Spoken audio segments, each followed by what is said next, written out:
ದಿನ ಮನೆಯಲ್ಲೇ ಗೋಲ್ಗಪ್ಪ ಯಾವ ರೀತಿ ಮಾಡೋದು ಅಂತ ನೋಡೋಣ. ಟೇಸ್ಟಿಯಾಗಿ ರುಚಿಯಾಗಿ ಬಂದಿತ್ತು. ಹಾಗೆ ನಾವು ಔಟಿಂಗ್ ಬಂದಿದ್ದಾಗ ಅಕ್ಕನ ಮನೆಯಿಂದ ಅವ್ರು ಇದನ್ನು ಮಾಡಿದರು. ಸೊ ಹಾಗಾಗಿ ಒಂದು ವೀಡಿಯೋ ಕ್ಲಿಪ್ನ ರೆಡಿ ಮಾಡಿದ್ದೀನಿ.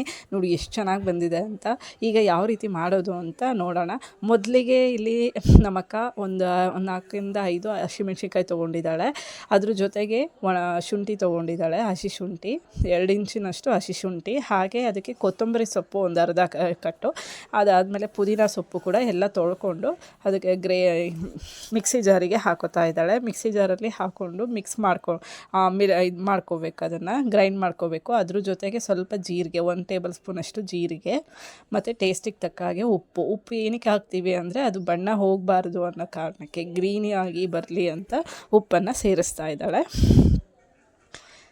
ಇದಾದ ನಂತರ ಅದನ್ನು ಸ್ವಲ್ಪ ಹೊತ್ತು ಮಿಕ್ಸಿ ಮಾಡ್ಕೋಬೇಕು.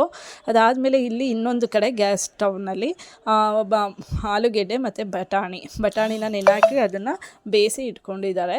ಅದನ್ನು ಸಿಪ್ಪೆ ಎಲ್ಲ ತೊಗೊಂಡು ಒಂದು ಕಡೆ ಪ್ಲೇಟಲ್ಲಿ ಹಾಕಿಟ್ಕೋಬೇಕು. ಸೊ ಅದೆರಡೂ ಸ್ಮ್ಯಾಶ್ ಮಾಡ್ಕೋಬೇಕು. ಆ ಪೊಟ್ಯಾಟೊ ಮತ್ತು ಬಟಾಣಿನೂ ಕೂಡ ಸ್ಮ್ಯಾಶ್ ಮಾಡ್ಕೊಳ್ಳಿ. ಇಲ್ಲಿ ಇನ್ನೊಂದು ಕಡೆ ಪಾತ್ರೆಗೆ ರೆಡಿ ಮಾಡಿಕೊಂಡು ಅದನ್ನೆಲ್ಲ ಏನು ತೊಳೆದಿಟ್ಕೊಂಡಿದ್ದಾಳೆ ಅದು ಅಷ್ಟೇ. ಮತ್ತು ಏನು ರುಬ್ಬಿರೋ ಅಂಥ ಮಸಾಲೆ ಏನಿತ್ತು ಅದನ್ನು ಒಂದು ಪ್ಯಾನಿಗೆ ಟೀ ಸೋಸೋ ಅಂಥ ಇದರಲ್ಲಿ ಸೋಸ್ಕೊಂಡು ಅದಕ್ಕೆ ಸ್ವಲ್ಪ ಗರಂ ಮಸಾಲ, ಚಾಟ್ ಮಸಾಲ, ಹಾಗೆ ಈಗ ಅದು ಚಾಟ್ ಮಸಾಲ, ಹಾಗೆ ಟೇಸ್ಟಿಗೆ ತಕ್ಕ ಹಾಗೆ ಸ್ವಲ್ಪ ಉಪ್ಪನ್ನು ಸೇರಿಸಿ ಹುಣಸೆಹಣ್ಣು ಹುಳಿಯನ್ನು ಒಂದು ಹಿಂಡಷ್ಟು ಹುಣಸೆಹಣ್ಣು ನೆನೆಹಾಕ್ಕೊಂಡು ಅದನ್ನು ನೀಟಾಗಿ ಹಿಂಡ್ಕೊಂಡು ಅದಕ್ಕೆ ಹಾಕೋಬೇಕು. ಮಸಾಲೆಗೆ ಏನು ಮಸಾಲೆ ಹಾಕ್ಕೊಂಡಿರ್ತೀವಿ ಹುಳಿ ಇದ್ದಷ್ಟು ಅದು ಟೇಸ್ಟ್ ಚೆನ್ನಾಗಿ ಬರುತ್ತೆ. ಹಾಗೆ ಇನ್ನೊಂದು ಪಾತ್ರೆಯಲ್ಲಿ ನಾವೇನು ಬೇಯಿಸಿಟ್ಕೊಂಡಿರೋ ಅಂಥ ಬಟಾಣಿ ಹಾಗೆ ಪೊಟ್ಯಾಟೊ ಎರಡನ್ನೂ ಕೂಡ ಸ್ಮ್ಯಾಶ್ ಮಾಡ್ಕೋಬೇಕು.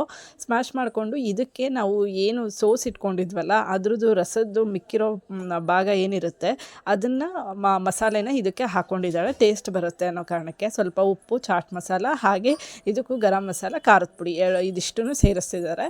ಅದಾದಮೇಲೆ ಇದಕ್ಕೆ ಕೈಯಲ್ಲಿ ನೀಟಾಗಿ ಮಿಕ್ಸ್ ಮಾಡಿಕೊಂಡು ಅದಕ್ಕೆ ಸ್ವಲ್ಪ ಕೊತ್ತಂಬರಿ ಸೊಪ್ಪನ್ನು ಹೀಗೆ ಈ ರೀತಿಯಲ್ಲಿ ಹೆಚ್ಕೊಂಡು ಇದಕ್ಕೆ ಈರುಳ್ಳಿ ಹಾಗೆ ಸ್ವಲ್ಪ ಟೊಮೊಟೊ, ಇವರು ಟೇಸ್ಟ್ ಬರುತ್ತೆ ಅಂತ ಟೊಮೊಟೊ ಹಾಕೋತಾ ಇದ್ದಾರೆ. ಸೊ ನಾನೊಂದ್ಸಲಿ ಸ್ಕಿಪ್ ಮಾಡಿ ಅಂದೆ, ಬೇಡ ಅಂತ ಅಂದ್ಬಿಟ್ಟು ಮತ್ತೆ ಹಾಕ್ಕೊಂಡ್ರು. ಅದನ್ನು ಟೇಸ್ಟ್ ಮಾತ್ರ ತುಂಬ ಚೆನ್ನಾಗಿತ್ತು. ಒಂದ್ಸಲಿ ನಿಮ್ಮ ಮನೇಲೂ ಕೂಡ ಇದೇ ರೀತಿ ಮಾಡ್ಕೊಂಡು ತಿನ್ನಿ. ಹಾಗೆ ನಮ್ಮ ಹುಡುಗಿ ಇಲ್ಲಿ ಅವಳು ಟೇಸ್ಟ್ ನೋಡ್ತಿದ್ದಾಳೆ ಯಾವ ರೀತಿ ಇದೆ ಅಂತ ಹೇಳೋಕ್ಕೆ. ಅವಳ ಮಗಳು ಇವಳು.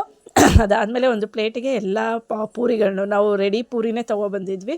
ಸೊ ಹಾಗಾಗಿ ಆ ಪೂರಿಗಳಿಗೆ ಎಲ್ಲ ಫಿಲ್ ಮಾಡಿಕೊಂಡು ಅದಕ್ಕೆ ಸ್ವಲ್ಪ ಚೋಚು ಹಾಗೆ ಮಧ್ಯದಲ್ಲಿ ಇಟ್ಕೊಂಡು ಪಾನಿ ಹಾಕ್ಕೊಂಡು ಈಗ ಕುಡಿತಾ ಇದ್ದಾಳೆ. ಯಾವ ರೀತಿ ಇದೆ ಅಂತ ಹೇಳ್ತಾಳೆ. ಈಗ ಸೂಪರಾಗಿದೆ ಅಂತ ಹೇಳ್ತಿದ್ಲು. ಹಾಗೆ ಅವಳ ಜೊತೆಗೆ ನಮ್ಮ ಮಾವನೂ ಕೂಡ ಬಂದಿದ್ದರು. ಅವರು ಕೂಡ ತುಂಬ ಸಖತ್ತಾಗಿದೆ ಅಂತ ಹೇಳಿ ರಿವ್ಯೂ ಕೊಟ್ಟರು. ಹಾಗೆ ಇದು ಕೂಡ ತುಂಬ ಟೇಸ್ಟಿಯಾಗಿ ಬಂದಿತ್ತು. ನೀವು ಒಮ್ಮೆ ಒಂದ್ಸಲಿ ಮನೆಯಲ್ಲಿ ಇದೇ ರೀತಿ ಮಾಡಿಕೊಂಡು ಸಿಂಪಲ್ಲಾಗಿ ಟೇಸ್ಟಿಯಾಗಿ ಹೊರಗಡೆ 50-60 ರೂಪಾಯಿ ಕೊಟ್ಟು ತಿನ್ನೋ ಬದಲು ಮನೆಯಲ್ಲೇ ಎಷ್ಟೋ ಪೂರಿಗಳಲ್ಲಿ ನಾವು ಇಷ್ಟನ್ನು ತಿನ್ಬೋದು ಅಂತ ಹೇಳ್ತಾ ನನ್ನ ವಿಡಿಯೋನ ಇಲ್ಲಿಗೆ ಮುಗಿಸ್ತಾ